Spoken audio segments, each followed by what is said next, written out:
sultihin sila. Tungod kay walay laing gamiton or instrument sa Ginoo aron sila masave kita nga mga Kristohanon. So ako tamang gidasig i-share gid ninyo ang kaluwasan ngadto sa daghang mga katawhan. Maggamitan ning katapusang adlaw karon aron ma-reach out ang daghang mga kalag maandam sa pagbalik sa atong buhi nga Dios. Atong i-open atong mga Biblia. Pila kanino naka-memorize Revelation chapter 1 verse 3. Mao na atong verse karon. Sige, ay sa gi-open yung mga Bible. Unsay nasa Revelation chapter 1 verse 3. Revelation chapter 1 verse 3. Wala? No, nindot kay siya. So nindot kay siya ng verse itson nga actually familiar kay nato ni siya. May mong sa pipila, dili. Pero kanunay hindi siya itong na-mention, especially sa atong mga Bible study, kining maong verse 6. So, sige. There is a screen. Mingon kay, blessed is he who reads, and those who hear the words of this prophecy, and keep those things which are written in it, for the time is near. Akong ibasa sa binisaya, ulahan siya hinsa nagbasa nining akong pulong dayon nagapamati ni ini o nagatuman sa mga tanang isulti ni ini ngay ang panahon adool na. So akong ibalik pagsulti, ulahan siya nga nagabasa o nagapamati nining maong pulong sa panagna o nagatuman tungod kay ang mga nasulat niini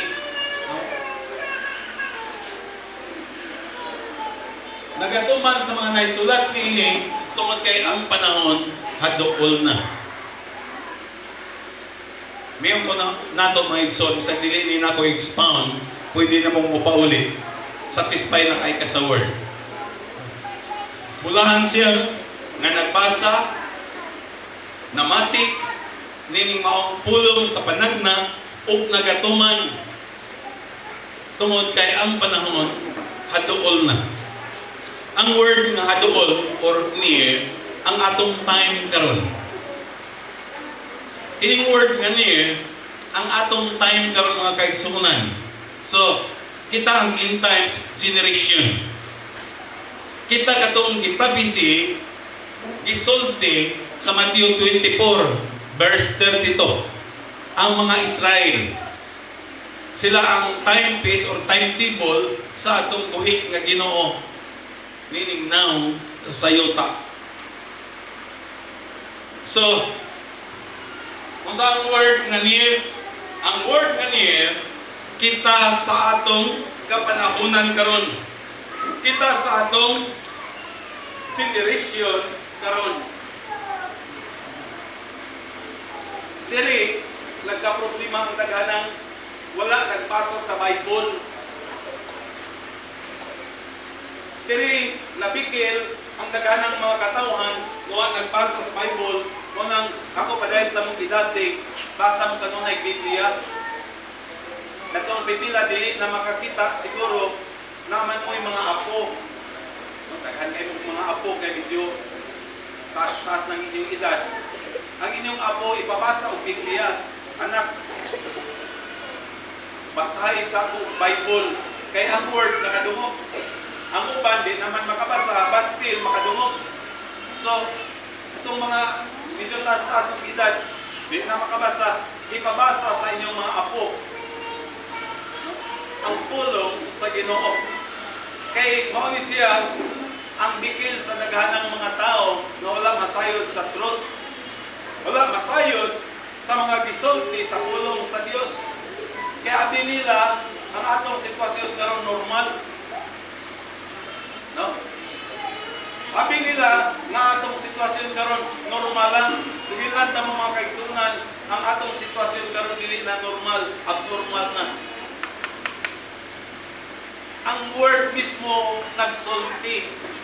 Ang mga panghitabo mismo nagsulti. Dili siya normal. Abnormal ang atong sitwasyon karon.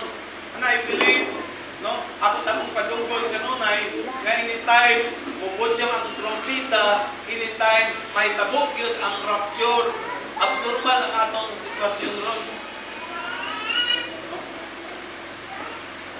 So, nadunggan ko na to.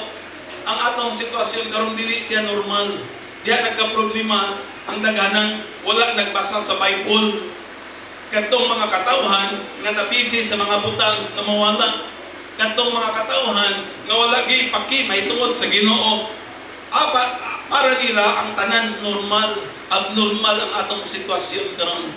Anytime kayo mobalik sa Ginoong Hesus. Ingon ang word, ulahan siya nga nagbasa sa akong pulong na mati niini ug nagtuman niini sa mga naisulat because the time is near. Abnormal ang atong sitwasyon karon.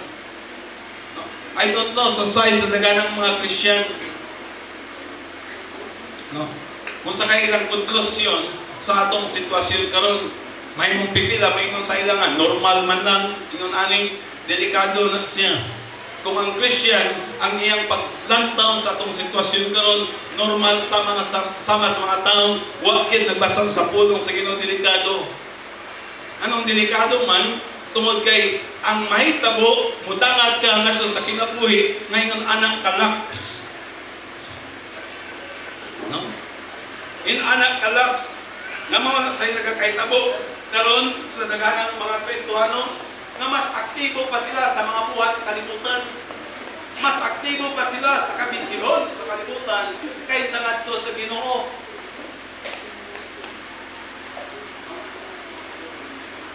So dili maayo, no? Okay lang unta kadtong dili mga Christian, pero kung mga Christian mas active ka kaysa kalibutan kaysa mga buhat nga para sa Ginoo, dili na to siya maayo kay abnormal ang atong sitwasyon karon. No? Dili maayo ang atong sitwasyon karon, mas active pa kadtong mga butang sa kalibutan kay para sa Ginoo, dili siya maayo. No? Kamo na yung nakabaluan, expound naman ako ni mga word na active, mas ganado ba? Mas itagaag priority katong mga butang sa kalibutan kay para sa Ginoo. So, delikado, problema na sa usa ka mga Kristohanon. Dili maayo ngayon anak ka kay usulti lagi ko ninyo biblical kinesian. Gawas ka makita nato ang Biblia nagsulti nga ang Bibil naa siya sa kalibutan having great wrath in his heart. Nasa dako kayong kasuko because his time is near. Asa mabasa na siya? Revelation 12 verse 12 nga ang kaliyawa na sa kalibutan nasa dako kay nakasuko because his time is near.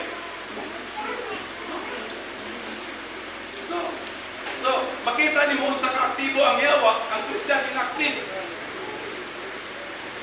Usa pa yun, napag-verse and exon in Proverbs chapter 4 verse 16 na there is sleep and taken away unless they make someone false. Di sila katulgon gawas kung makabiktima sila. No? Tanahan mo ang Biblia, nag-overtime magpanintal. Nag-overtime, sayang trabaho ang mga Christian. No? Kaya mag-overtime, may tulog-tulog. Ang Christian, nagsigig katulog. Nganong natulog man, nabilar. Dili sa pag-ampok, dili sa pagbasa sa pulong sa Ginoo sa cellphone. Tinuod ba? No? Inay mong tapad, huwag ikaw ang topic ba? Okay lang mga bilarta, di makatulog, pero nagbasa ang Bible, nag-ampok. Pero kanunay tang nabilar tungod sa cellphone. No? Ang kurang ikaw ang topic ka. Nang nagayag na ang taas sa Ginoo, musimba na ang taas sa Ginoo, katulgon. Dili kayo kuhan ang lawas. Ako personally mga kaigsunan, sa Padoga ni, ang ako instruction sa akong mga kauban sa balay, matulog ta og sayo, kay magdaig ta sa Ginoo, magsimpa ta sa Ginoo. Di ko gusto ng makita bitaw ng magdaig na sa Ginoo, magbuya pa ng ban, asa man imong spirit, asa man imong mind, asa man ang imong heart. No? Magdaig na sa Ginoo, magsimpa pa sa Ginoo, simpa mo up. Dili kayo inanak ka active, dili kayo inanak ka alive ang heart para sa Ginoo. Kay nabilar tuod, di man sa pag-ampo, di man sa pagbasa sa pulong. Ako tamang gidasig, kung naamantay kabilaran siguro, basa ang word. No? Kung naamantay kabilaran siguro, di ka makatulog, kaya David, di man siya makatulog. Unless he makes someone to false. Kanang Proverbs, ato ba ibasa? Sige. Proverbs chapter 4, verse 16. Sige, makita na ito sa screen. Oh, klaro ha? For they do not sleep unless they have done evil, and their sleep is taken away unless they make someone fall. Inaana ang determination sa Bibil, mawadaan siya katul. Gana nga matulog kung wa sa'y mabiktima. No? Nag-overtime. Wala'y tulog-tulog ang Christian, pasimbahon katulgon. No? Mas active, dili sa pagday, dili sa pagsimba, sa atong buhay ka Diyos. Kanong saan ta mapulahan? No? Blessed is He. Ang atong mensahe karon mga kaigsunan, tagaan nato importansya o tagaan nato great value ang word sa Ginoo. No? Ayaw mo kalimot ang mensahe nato karon, atong tagaan great value ang word sa Ginoo. Tagaan nato great value ba kanang sa nang value pagka-importante. Tagaan nato dako mapagka-importante ang word sa Dios. Kay mo man yan nahitabo kanhi sa mga Israelinon, ang word sa Ginoo dali ng ilang kalimtan. Ang presente nga sitwasyon, dito mapokus ilang nauna, dito mapokus ang ilang pagbati. Kadtong word sa Ginoo nga ilang nadunggan, dali ra nilang malimtan, wala nila tagay balyo. O na nga itong mensahe karon, tagaan na ito dako mabalyo ang word sa Ginoo. Tagaan na ito dakong balyo ba?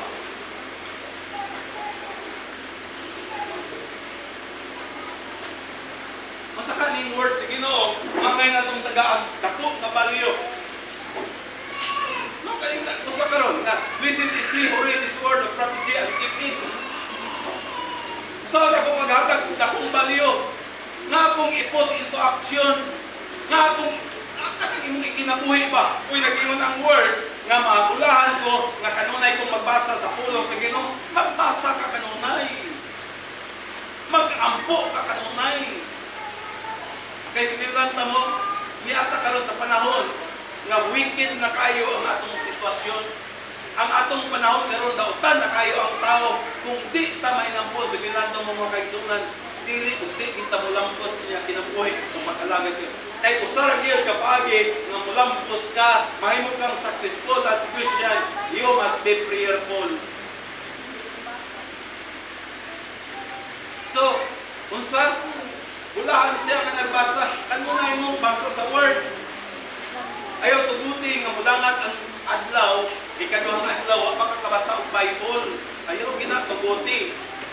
Nga kaigsunan, padayon din na akong isulti sa inyo. Sayo sa buntag, wa gid ko'y kuwato na after sa akong prayer, no? Usa gina siya kining magbasa og Bible. Sa ko tamong gidasig, no? Tagaan nato importante o dako nga balyo ang pulong sa Ginoo. Kung nag-ingon siya, basa ang iyang word, wala basa mong tagadlaw. Kung naman tayo anay malimtan, katong mga butang sa kalibutan, dili ang pagbasa sa word, basa gid mo. Kung sa bagay nga mga word, nga tagaan nato dako nga balyo kining sa revelasyon. Ingon si Jesus, mubalik ako sa dalian gayon. No? Mubalik ako sa dalian gayon. Revelation 22 verse 12, dali ang iyang pagbalik. So tagaan nato dako nga balyo. Kung saan man nato paghatag dako nga balyo, yan ang word nga mubalik ako sa dalian gayon. Kinahanglan i-prepare nako akong kaugalingon. Ingon anak, kinahanglan akong i-ready akong heart. Kinahanglan i-ready nako akong mind. Kinahanglan i-ready nako ang akong lawas. Kay mobalik si Jesus sa dalian gayon. Daghan kay verse 9 son. James chapter 5 verse 9, verse 8 and 9 siya ito ibasa.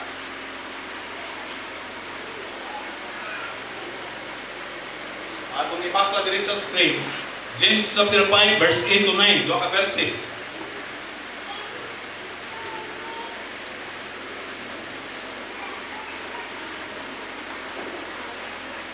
Sa 8, Sa ita.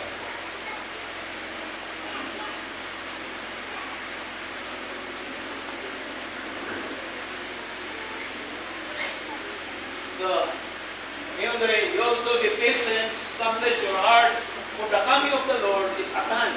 No? Dito kasi na word. Isulti ni kani, ug ni ani, nagkakahitabo na sa atong time karon. No? Kinahanglan usab nga kamo mahimong magpapailobon. Dayon, lig-una ang inyong mga kasing-kasing. Kaya mo lig-una ang mga kasing-kasing, establish your hearts. Kani atong kasing-kasing utusan, maduha-duhaon. Kini atong kasing-kasing utusan, mas mahigugma pa kay sa kalibutan kaysa kay Lord. Nung munang iyon ang word, ipunan yung kasing-kasing. Dili katong maduha-duhaon, dili kay katong higugma pag sa kalibutan kay kang Lord. So establish your heart, no? For the coming of the Lord is at hand. Kaya ang pagbalik sa atong buhay nga Ginoo, ingon anak na kaduol. Remember, ako isang isulti na ang kanang prophecy sa Ginoo, kanang prophecy ba, iyang hitagna kani tanan-tanan nagkamtupas na. Ang pinakadagko nga mga timailan sa pagbalik sa Ginoo nagkamtupas na. Ang wala mahitabo igsoon kining His coming na anytime mahitabo. So tan-aw mo sa kuan. Pilion lang po kinahanglan po yung mga sayop po mga alagad sa Ginoo nga nagwali sa word. Pero nusway sa mga alagad sa Ginoo ilang encouragement nga i-prepare gyud nato usa na kana si Tony Evans. Siya ang usa nga nagkuan sa eschatology na niya nakita karon sa time na atong i-prepare ang atong kaugalingon. No? So, kung saan man nato paghihimog great value sa word sa Ginoo, no? Kinahanglan imong i-apply, kinahanglan imong tumanon, no? Kung saan siyang mga pulong sa Ginoo, natagaan ako great value, kining mubasa ko sa iyang word, kung sa pagyod, kining i-prepare na ko ang akong kaugalingon, kay masulti ko na ito mga igsuon, daghan di kayo ma-disqualify sa pagbalik sa akong Ginoo. Siguro, pwede na siya mahitabo tungod kay walay warning. Pwede na mahitabo tungod kay yung anak kalaks. Unang sa ako karon as pastor, ako tamong gidasid, kanunay tamong giwarningan. May mong pipila sa inyo, mayon nga, TJ man si pastor. Pero sa ginanta mo makaigsunan, ako tamong giwarningan, kanunay tamong gisultihan, kaya ang akong heart is muadto lang yung taglangit. Kaya ang akong heart, na kita may mong andam sa pagbalik sa Ginoo. Kay, no? Kining kalibutan, di kini siya magdugay. Kining kalibutan, useless kini siya. Kining gihaguas na ganang mga tao karon muwala na gina siya. Ang pinaka-importante na kita nag-serve sa Ginoo, atong i-prepare, atong kaugalingon, atong tagaan great value ang iyang word. Tagaan nimo great value.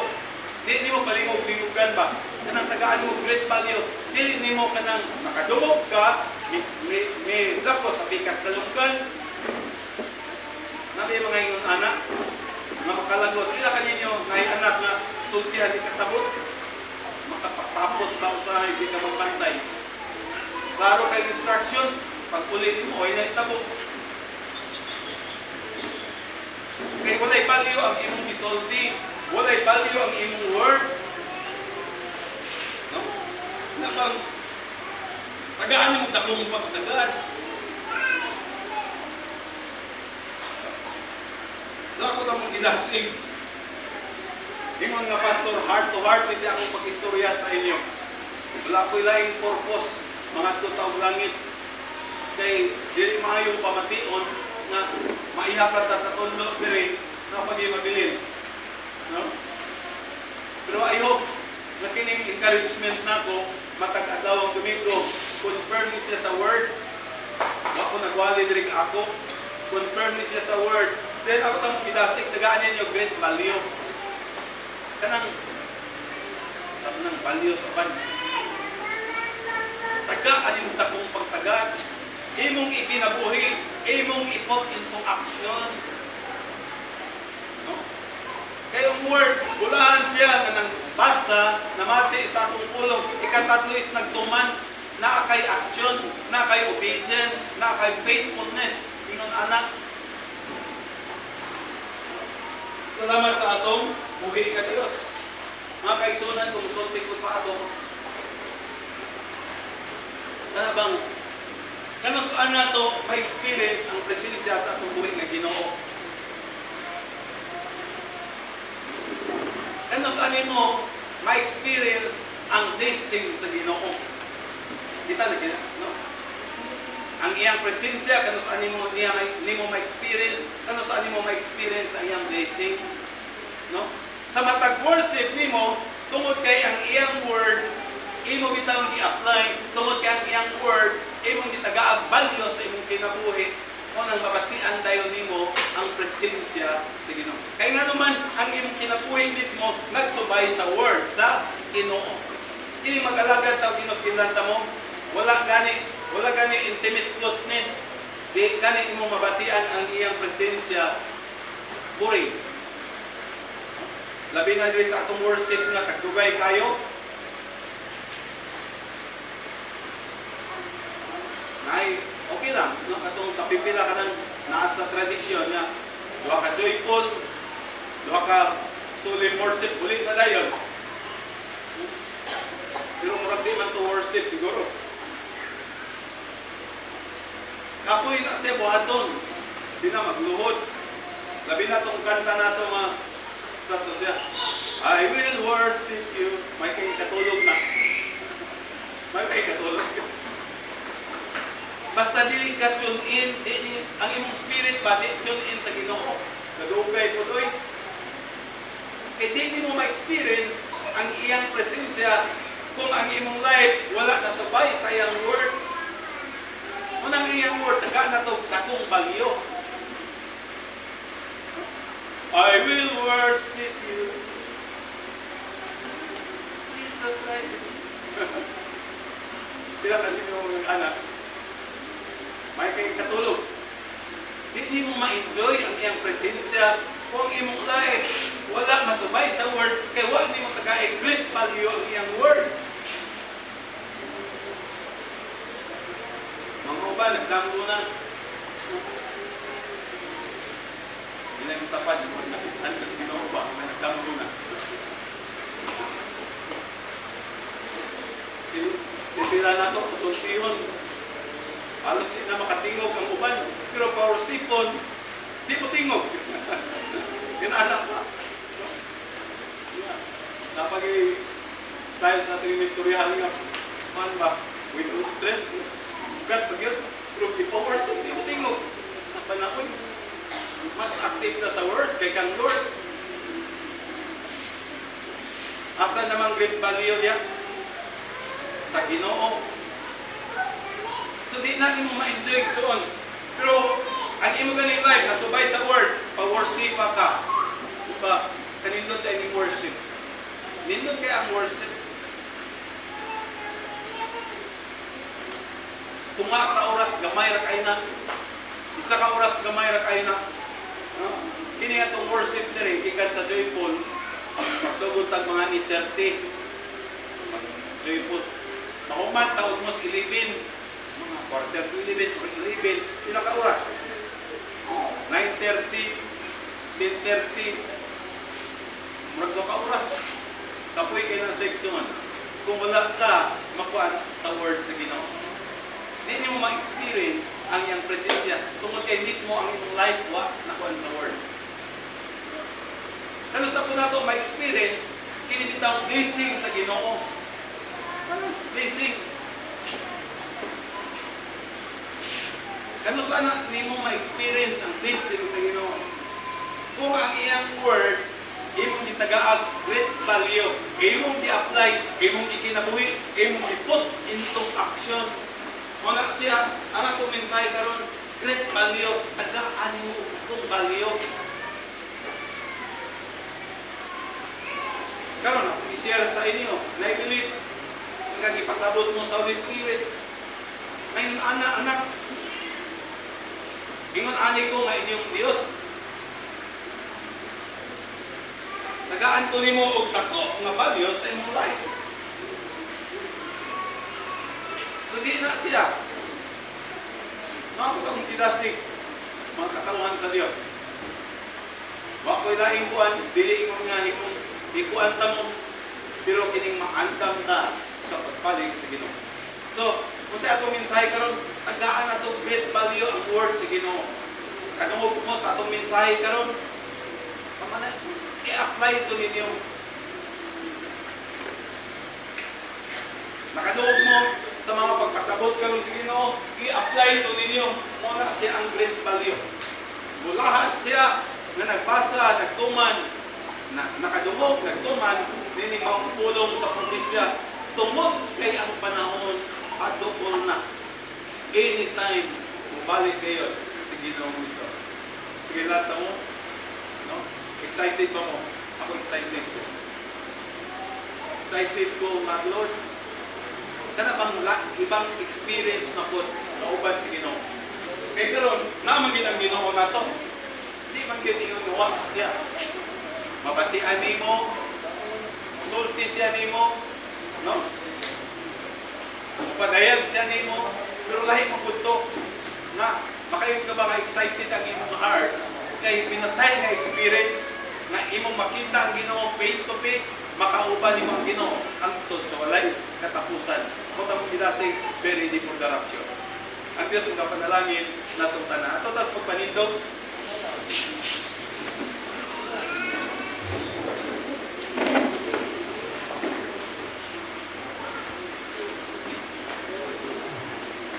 Ang kuwan din nato mga kaigsunan, tuloy ang atong bayanihan karon.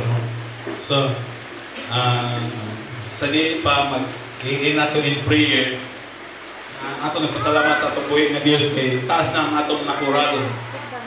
Diri sa may likod, padulong na diri, gamay na lang yun. Dayon, nahitabo na siya dito sa your health sa inyong tabang. Kaya nalipay ko sa Ginoo sa inyong tabang, financially o physically na naay umasa na ibuan magpayad nun ana. Dayon, dili ko kawalaan mga igsoon sa inyong extend. Kay ang tanan nakita na sa Ginoo. Kani ngayon ko nato sa sa akong assign kining atong pangkural diri kada magbayanihan magbuta mukuan tag mga 200 ka hollow blocks unong ka mga simento dayon pulo ka mga kining kuan bakal dayon plus balas ang atong yung gastuhan kada naibayanihan diri mga 4,000 plus. Usay, ang ma-receive na akong mag-blessing, 1,600. Himala lang itong nakadawat ko kung silid o 2,800. Salamat sa Ginoo. Pero mao ginang siya, ang akong madawatan, 1,800.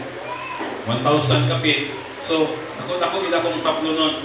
But still, happy ko tungod kay kiningtanan para man sa Ginoo. So, ako tapos pidasig, ayaw mo kuan para sa Ginoo. So, God bless us all. Father, thank you. Father in heaven, how I love you. We lift your name in all the air. May your kingdom be established in our presence. As your people declare your mighty words, blessed be the Lord God Almighty, who was and is to come. Blessed be the Lord God Almighty, who reigns forever.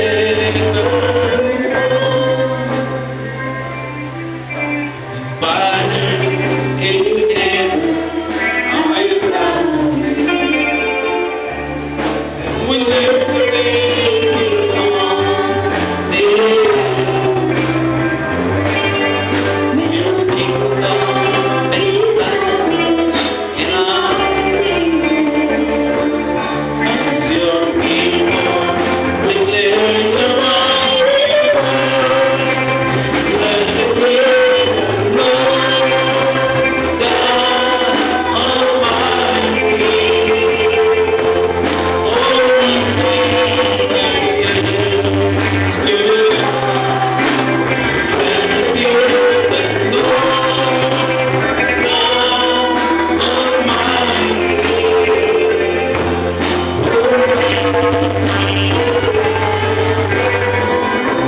Ginoong Diyos na hipay mi, then kanon naming nakadungog sa imong encouragement, kanon naming nakadungog sa imong mga correction, kanon naming nakadungog sa imong tingog, ingon imong mga katawhan, nalipay mi diin, kanamo padayong idangat ang truth, nga kanamo may sit as free sa tanang mga binuang, sa tanang libong sayawa, aron namong kinabuhi makaplagan nga matarong matagkaroon niya ngayon sa pagbalik ni Ginoong Hesus. Salamat kayo ug gani akong prayer nga ang tanang mga kaigsuonan sulod sa among mga kasing-kasing makabaton mi ug dako kayo nga kadasig, desire, pag-appreciate diya sa pagbasa sa imong pulong, mayroon galing sa pagpuyo sa imong presensya through prayer, dentro ni padayon yung balikon, wala nagapaabot sa pagbalik ni Ginoong Hesus. Akong isugid in prayer na kami mga katawhan, mutao gayon, mudangat gayon sa pilising line, sa tabang, sa pagmamat sa Holy Spirit, sa matag usa kanamo. Salamat kayo o sa padayon namo, mapagabuhaton diri sa dapit, doon ay bayanihan, padayon mag-auban. Magkakaigsunan ang pipila maguli ang imong pagtitik dayag ngadto kanila tibok simana. Ginoong Dios sapnaya mi sa gamhanang mga kamot ang matag-usa ihatod sa kadaugan, ang matag-usa ka mga kaigsunan ihatod sa pag-experience sa imong dakong gahom. Pinagi nga tubagas nila sila mga pag-ampo, bisitahin sila sa damgo o dili sa mga pan-aw. Salamat o Dios. Ang tanang tumaw pasalamat kanimo ang gibalik in Jesus name. Amen. Magprita sa foods. Okay, Ginoong Diyos, salamat sa foods.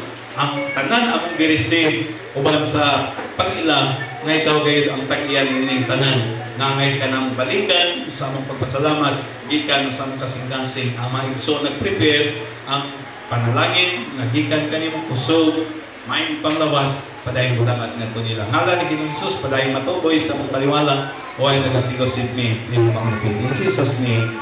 Amen. Ito lang